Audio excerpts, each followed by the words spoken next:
Welcome to A Canadian Investing in the U.S., a podcast and YouTube channel focused on Canadians buying real estate, with host Glenn Sutherland. Welcome to another episode of A Canadian Investing in the U.S. This week, I'm just using some content from our Facebook Live we just did as the show. I hope it adds some value. Without further ado, here we go. Let's do it. First time we're doing like a 3-course live on Facebook with the Facebook group Canada, USA Real Estate Facebook group. So if you like, thumbs up. If you see us, thumbs up too. Anything, thumbs up. Okay. All right, perfect. Yeah, so I guess the general gist of this is while we're waiting for anyone to have any questions, we'll just start off by talking about our 2020, what we're planning to do next year. So I don't know who wants to take this off first, but what's your let's go with you, Kyle. What's your plans for 2020? How are you working this in? What's your REI strategy? So, hi everyone, Kyle Doolin. Super excited. 2020 is going to be big. It's going to be huge. Why is that? Why the little innuendo? Because Janie, my partner and wife now, only a couple months now, we have decided to actually move to the U.S. I know this goes against a lot of what Glenn talks about. It actually goes against a lot of even what Janie and I and Mathieu talk about. But we have made the decision to apply for our e-visa, or investor visa, which is going to make expansion for us and of our partners in Cleveland just so much easier to have someone on the ground, someone really in it, doing it, and trustworthy ourselves. Who's more trustworthy than ourselves in our own business? So 2020 is going to be huge for that because our three main businesses, our acquisitions business, our management business, and our consulting business in U.S. real estate can flourish and just explode in the Cleveland market, from residential properties all the way up to mobile home parks and everything in between. So we are just super, super excited and pumped for 2020. We're basically coming back from Thailand from our honeymoon, just January, February, maybe March, depends how much convincing Janie, how much she dwindles me down. But as soon as we're back from our honeymoon, we are going to Cleveland, making a big impact through our bus tour, through our networks, our short-term rentals. So everything is happening in Cleveland for Janie and myself in 2020. So that's really what I'm excited about. That's awesome. So you're going for the E2 visa. And are you planning to move to like Cleveland? Is that your plan?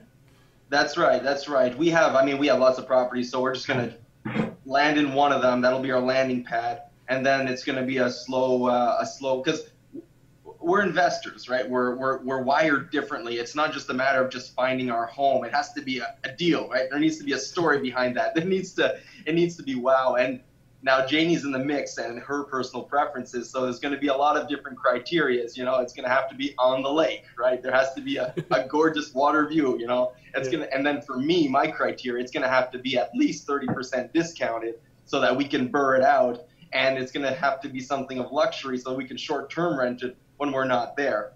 So we're looking to make Cleveland a home base. It doesn't mean that we're going to be living there 12 months a year, but we do want to make it home as much as we know how to make it. Awesome.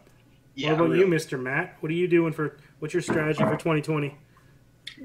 Well, first, making more events for sure to help like Canadian to buy USA real estate.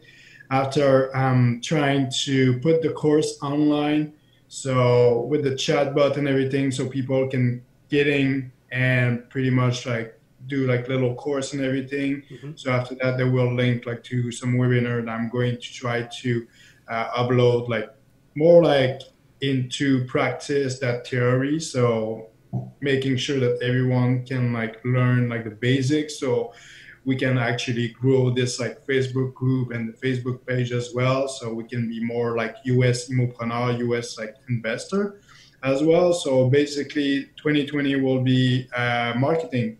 Pretty much try to keep a little bit slow down on the investment to make sure that I'm gonna like put some money in in my investment as well. finishing optimizing all my listing. So basically, I'm trying to maybe sell my portfolio at the end of like September, October next year. Do have like a renter that I'm kicking out in December, and after that, I do have one on April that is going to be out as well. So 2 new tenants. I'm going to raise the rent as well. Cool. So, what's your strategy? Why you want to sell all your properties? Well, basically, that was like kind of like ghetto property that I got like for really, really cheap. Yeah. So what I want to do is just like to kind of like get rid of like all the ghetto property to try to invest into C to like B plus neighborhood, especially if like the market slow down a little bit. There's like a couple of like neighborhood that I'm looking in Pittsburgh, like Carrick, also Brookline and stuff like that. So pretty much like take all my capital gain and maybe invest it into 2 properties or 3 properties over there to make sure that I do have like a good investment and I don't have like really bad maintenance issue and stuff like that. So yeah. Awesome. Cool. Oh, I guess it's me now. Yeah, Glenn, tell us what's on your plate for 2020. I'm excited to hear this. So, Kyle, we're very aligned here. I'm in the process. I've already paid for half of my E2 visa. So I am in the same boat. I'm getting a working visa for the United States and a social security number. So that should make my lending a lot happier. It'll make a lot less restrictions for things I want to do. And so I looked at it and at first I thought it was crazy, but based on just having to do a bunch of refis that I'm planning to do, if I can just move it up into the higher loan to value, start using the American financing going in and using Fannie and Freddie, I can really take it up a little bit more. So that's what I'm doing. And then my goal is just to refi the heck out of the whole portfolio. I might sell a couple of the properties, and my reasoning is just because of this E2 visa, they want you to have a lot of cash. And as real estate investors, I'm actually against having a lot of cash usually because if I have a pile of cash, I'm like, well, let's go buy a pile of properties. Like, why am I holding on to cash, right? Yeah. And so for this E2 visa, I'm sure you're aware, they want you to dump a pile of cash into a bank account. So that's basically the reasoning to unloading them, because I'm like, I know a lot of people were, they suspect this recession or whatever, but they've been saying that for years. And even still, if it does happen, it's just as long as you're not selling during that period, as long as you've gotten long-term financing, you'll just go right through the whole thing and it won't matter anyway. So that's not why I'm interested in selling the properties. And then I guess my strategy is to try and do, I just was winging this right now, but I'm thinking that I could do probably 20 or 30 joint ventures. I think next year is what my goal. Like it's ramping up so much faster that I think I could do something like that. Oh yeah. Yeah. So what do you like about doing joint venture? It's a lot extra people to deal with. It's a lot of extra corporations to deal with, and a lot of extra accounting to deal with. And that's part of it. Why I'm like, it's just like whenever you go into new markets where you kind of want to go deeper than wide, instead of having your stuff sprinkled all over the United States, to have it all in like 1 or 2 markets. And I think that's really what, if you're finding good joint ventures that you can ideally, do some burrs and keep recycling the same money, and ideally not have to take on too many new partners, because it means setting up new corporations and new everything. And if we got a lot of properties, I'd rather just set up a few LLCs underneath my LP than starting whole new structures with whole new people. It's a lot of extra stuff. But that's kind of where it is. It's a little bit of a different game, because you now have to appease people, and sometimes what you end up doing isn't what you would normally do yourself. Yeah, I 100% agree with you there. And it's really funny that we are so aligned in that. I had no idea, actually. So really, really awesome. I'm very much in the same vein. We're looking for our 10th partners. We're looking for these 10 individuals or small, close-knit groups to do basically all of our acquisitions with, and it's just a matter of, taking the time and building those relationships, finding those 10, and then you're golden. So that's amazing. I completely understand the headache, the hassle, the paperwork behind multiple entities. Janie and I are up to just about a dozen now, and it's it's a lot. It's something that you don't expect when you start out, because you're like, okay, I'm going to do this real estate business. I'm going to have a company. But no, especially as a Canadian, we understand that there's a better structure than just having this one entity, right? There's layers of entities, and then if you're in different states, it just multiplies and could get out of control real quick. Which is why it's super, super important for that to have the corporate attorney, the cross-border CPA, the corporate veil service, all like working together, your registered agent. So to centralize this as much as possible, and which makes the scaling and the growth so much more pain-free. You mentioned corporate veil service. I don't use that. What is exactly that the purpose of that? So a corporate veil service is simply a third-party and a company. And basically what they do is they just make sure that your either your LLC or your corps are in compliance. So the reason we use an entity like an LLC, I'm not recommending LLCs for Canadians, but there are structures in which we can use it. So I just want to put that out there. Yeah. The reason we use entities, I'll just be general, is for the veil, right? The protection that it affords you, so that if something were to go sideways, well, there's this company that's going to be attacked rather than you personally. But that's only true if you're treating your corporation or your LLC as a corporation or an LLC. It's not just a matter of setting it up on paper and then never doing your annual meetings, never writing up your resolutions. Like if you're not treating it like a company, in court, it could be deemed that it's not a company because you're not treating it like one. Right. So the corporate veil service is this, what I consider low cost, administrative service that just makes sure that you're in compliance. You are treating it like you should be. So it's there's a couple of companies that do that. We use one that's called Laughlin and Associates. They and it's like it comes up to about $50 to $80 a month. Okay, so they do it every month. That's what I was going to ask you next, because if it's like an annual thing or every month. Okay, yeah, cool. That's awesome. That's something that we didn't know starting out. It's only been a couple of years that we've even heard about this, and it was like, oh shit, yeah. Now we have like 10, 12 companies. We should probably make sure that they're they're behaving like they should. Yeah. Yeah, that's a good point. I might have to look into myself.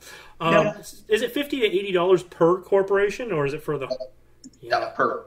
Yeah. Adds up. There's volume discounts like anything, but yeah. All right. Cool.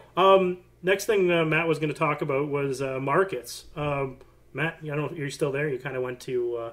Yeah, I'm still there. Like, my plan didn't work. Like, I can't do Facebook Live three-way with you guys and do the Facebook Live at the same time. So basically, I'm sorry, guys, you're not going to be able to see my beautiful face, but at least you can earn me. So yeah, no problem. At least we're live now. So I know. Okay, cool. Hi, everyone. Hi. So Matt, let's you wanted to talk about what markets you wanted to get into in 2020, or are you staying in the same markets? What's your plan? Man, I don't know. There's so many markets. It's crazy. Cleveland it's a good market. I think I do have an influence from Cal for sure.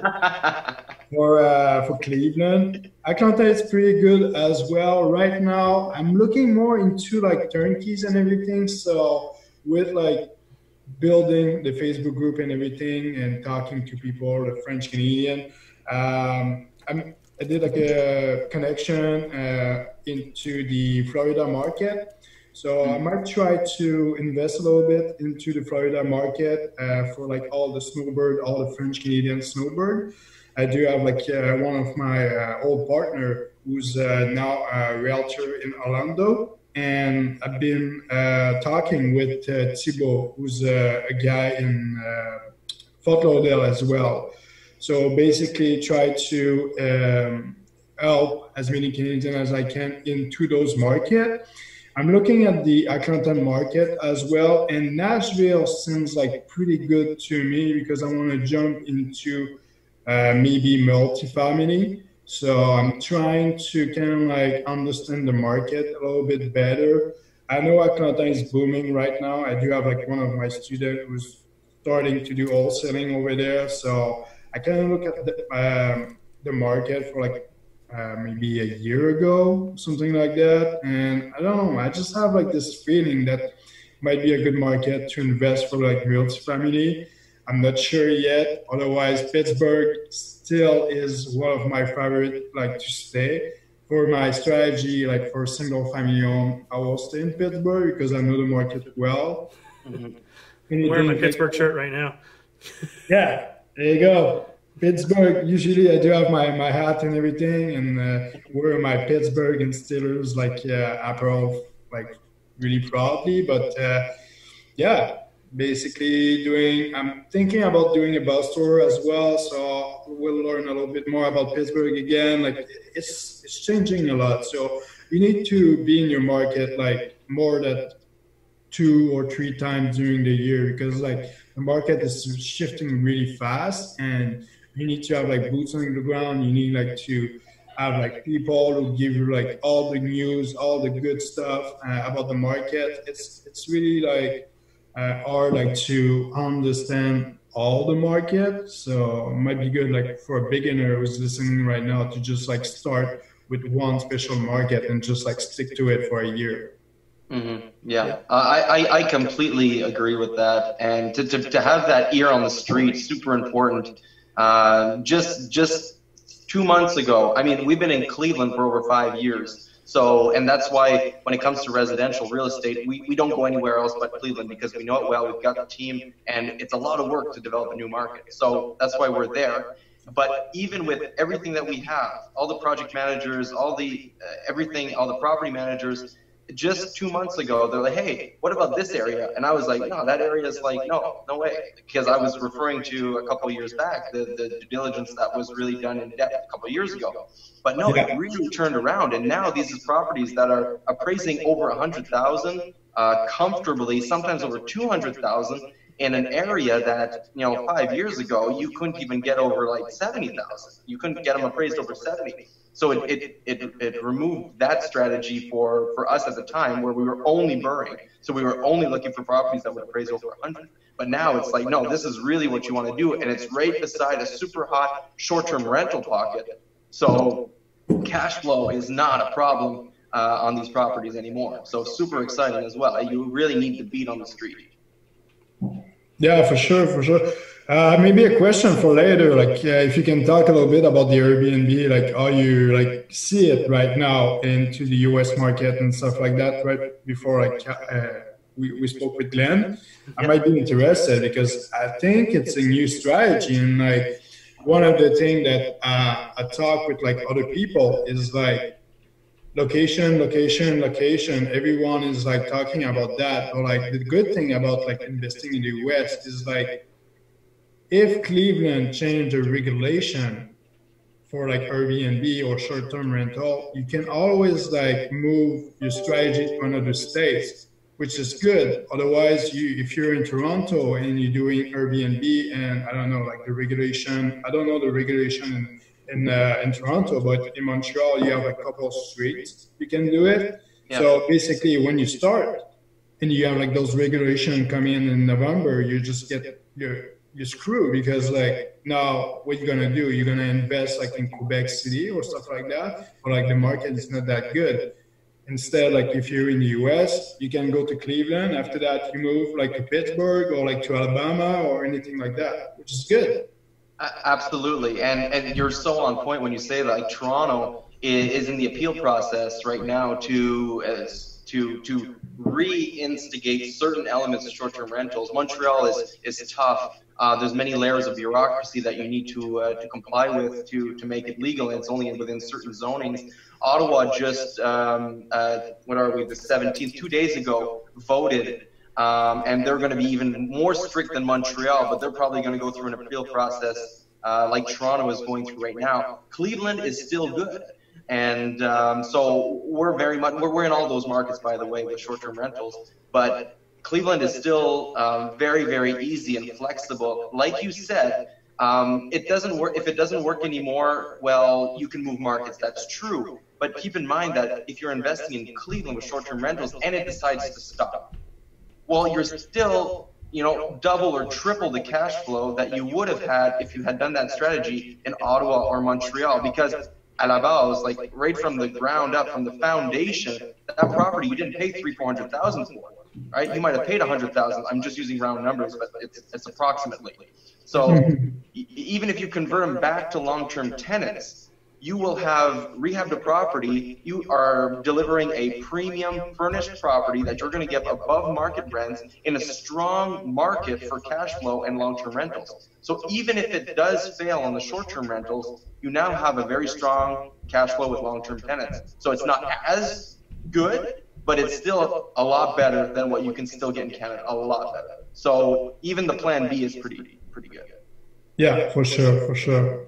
What's your intake on that, Glenn? Any thought about like doing short-term rental in Alabama? Well, yes.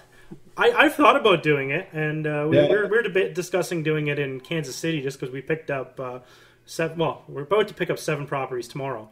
So and we have 2 of them that are vacant. So there's the possibility to move them in right now, and they're in the area near the hospital. So it's a discussion with the partners. So it might be one thing that comes up once. We're probably not ready to move on this right away, but once we do a tenant turnover, we could probably turn into something like that. I'm interested in it, but I'm still, I don't have. Yeah, it's always a good strategy to have in your pocket for sure. So I seen you like talking, like posting article about Alabama. Is that the next big thing for you? I think that Alabama was the best thing the last couple of years. I'm finding we're closing 2 properties this month in Alabama, but it's been a grind. Like the prices have went up. The rental rates are not really going at the same pace, and it's because there's a lot of money that was dumped in there. A lot of new Toyota plants, new Mazda plants, FBI headquarters expanding, the Army base expanding, Blue Origin coming in. There's a lot of stuff going in. It's pushing the prices up, and it's hard because it's great for the stuff I'm already in there with, but to find new stuff, it's really hard to do it. So, in all honesty, since we're talking 2020, I'm going to keep grinding because my favorite team I have is there, but it's a lot of it, it's the low-hanging fruit, right? And I'm closing on a 4-plex in Dayton, Ohio, because Ohio it's just easier. It's low-hanging fruit all over the place, right? And where else can you buy a 4-plex for $50,000? Amen. Yeah. So anyway, just to transition, I'll take over for a second. But I'm Ohio. I'm still in Indy. I'm not really that as aggressive in Indy, and we're going more and more aggressive into Kansas City, so we can find the numbers there, and we can find. But it's really about just having to keep finding deals that can perfect BRRRR, which sounds easier than it is, and we make it sound so easy, especially when I go do my live show and I'm like, oh yeah, look what I did. Yeah, but that didn't just come. Like, I have a virtual assistant that's running numbers every night. Like, there's a lot of work to actually get a deal. I'm not buying these off of like the MLS. It's a lot of work to find them, and I think people don't realize how much work it is. They think it's just as easy as just slipping down there, and that's why I always, which sounds completely like biased, but I always say if you're starting, just joint venture with someone. You leverage all of their stuff and move up way faster. Because when I was down there, off the start, I used a whole bunch of turnkeys. I could have bought better properties, but I didn't have a team. It terrified me having to hire a contractor from so far away, and it was a way to inherit a team, right? And that's how I started, right? But if you think about it, if I would have joint ventured with somebody, I could have made the exact same amount of money, but also had a partner who was already experienced. Yeah. Yep. Even if you give 50% of the deal, right? And so long as you make 2 deals, You know, are you going to go twice as fast, right? If you give 50% away, just look at it that way, right? And if you think you're not going to go twice as fast, sorry, you will go twice as fast by using a partner. Yes. Exactly. Yeah. Yeah. So yeah. And you won't make as many mistakes. And you'll have like someone who's actually experienced in doing stuff down there. You can leverage contractors and lawyers and attorneys and everything, right? The whole thing. Anyway. And on that note, because I don't think you mentioned it, but where are you going to land, Glenn? You're applying for the visa. Where are you going? I don't know. Okay. I'm honestly not even sure I'm really going. I'm kind of, I might use it to have the ability for extended stays past where we legally could. But I'm not sure I'm actually really going to be going there. I don't know who listens to this. The good thing about like those visa is like you get your number after that. You get your SSN number. So like if you lose your visa, you still have your number, so you still be able like to go to the bank, have your credit score, like everything, get mortgage. Exactly, and that's the thing really too. Good thing. Because you get the visa for 5 years, and in 5 years I could refinance. I could set so much stuff that visa's basically, or SSN's basically maxed out anyway.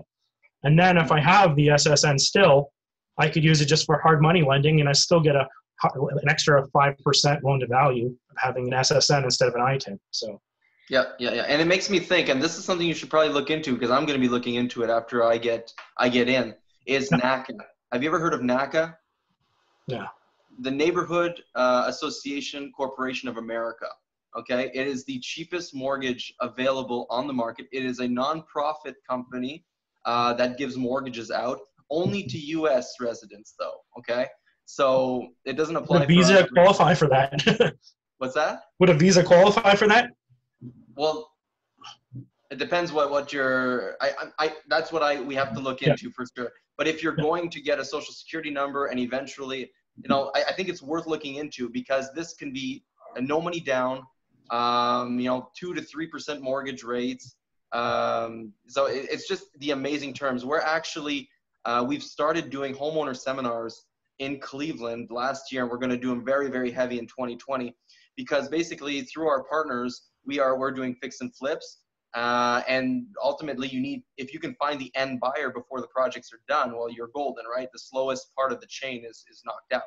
So what we're doing is we're lining up our buyers, and we're pitching the NACA program, because they can qualify for this no money down, up to $400 and some $1,000 mortgages. Okay, doesn't matter, and it's just this amazing program. And we're basically showing them that you can get into these properties with no money down, and if you want to rent out your extra bedroom, right, live rent free or mortgage free. So it's mortgage free living. You're lining up the buyers to your own flips. So it's just this very, end-to-end network that we're building in Cleveland. And there's these buyers, then they have to be, they have to be American, and they have to probably live in the house too, right? That's right. And it has to be the only home in their name, and anybody living in the property in their name. So it's really a first-time home buyer program. Yeah. But if we're moving to the States, we have nothing in our names in the States. So it would work for, that property on the lake, that $500,000 property on the lake that needs another. You can buy something real nice in Cleveland for $400,000, let me tell you. Yeah, I bet. A million ways to do it. Awesome. Okay. Is there anything else we wanted to talk about 2020, or you want to, Matt, you have any other stuff? No, that's it.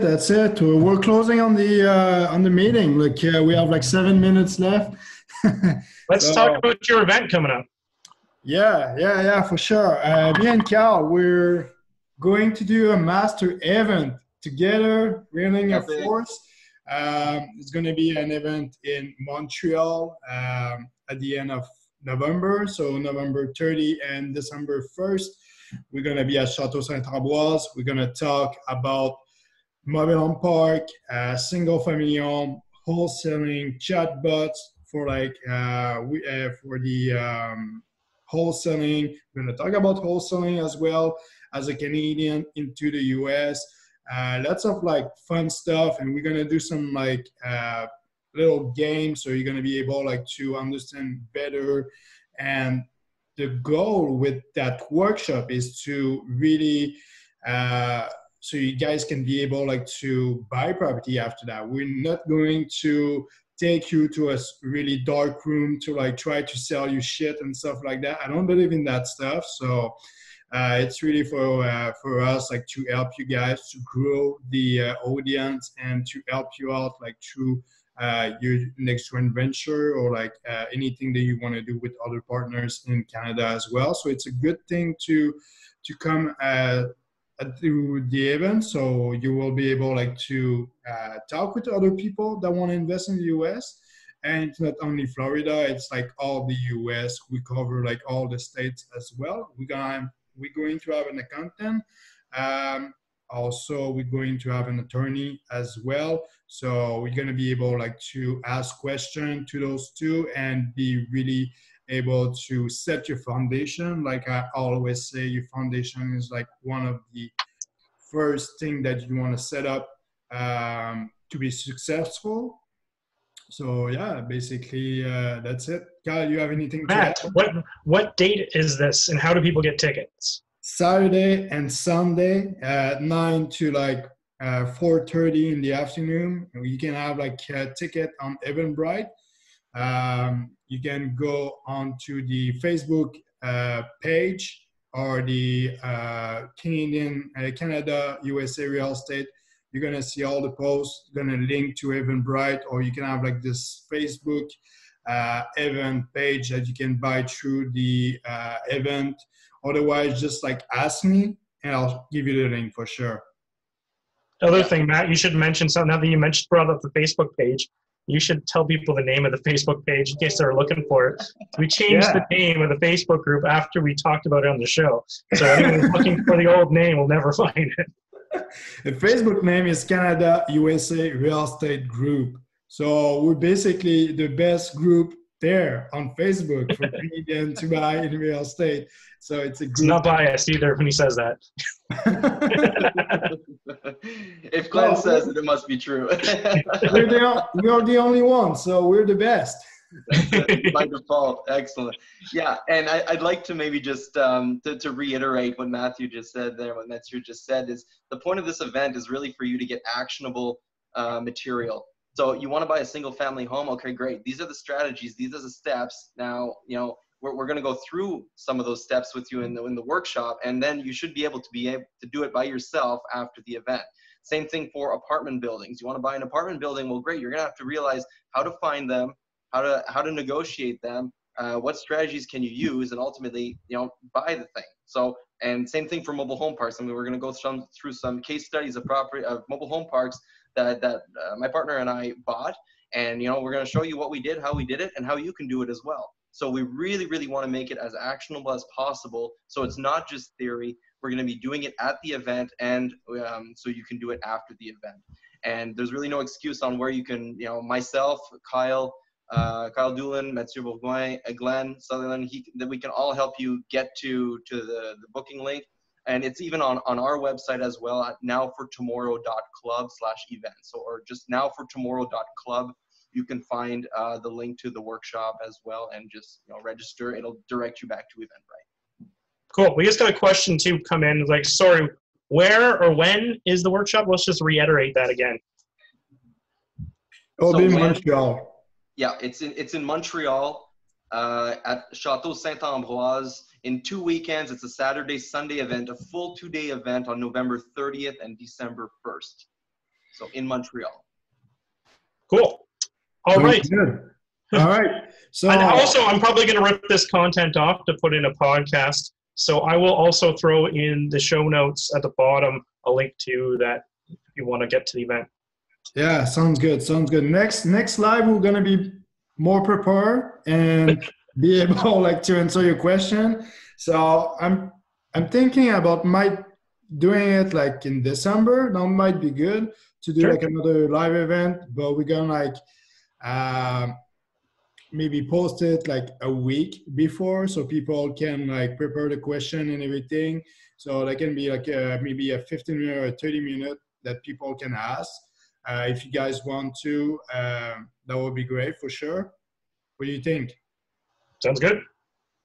Perfect. Sounds great. And maybe a final wrap-up question. I don't think do we have time, Mathieu, for another round of sharing? We got like a minute. So, okay. Fire round. I just wanted to say that my best move in 2019 was to work with other people towards common goals. With Mathieu doing this workshop, and with our JK's Epic Bus Tour, we partnered with some local investors to make these things happen, and that just completely rocketed our businesses forward. So joining forces with someone with the same goals, just incredible results. Yep. Yeah. Yep. Share some of the profit and do twice as many deals or 10 times as many deals. Absolutely. All right, sharing is caring. Yeah, that's right. Okay, guys, I think we're gonna get cut off any second. Okay. Well, thank you all. And thank you all. And we're gonna do that again and try to be more professional next time. I think we did great. All right, thanks, guys. Thanks. Have a good one, guys. Ciao. Cheers.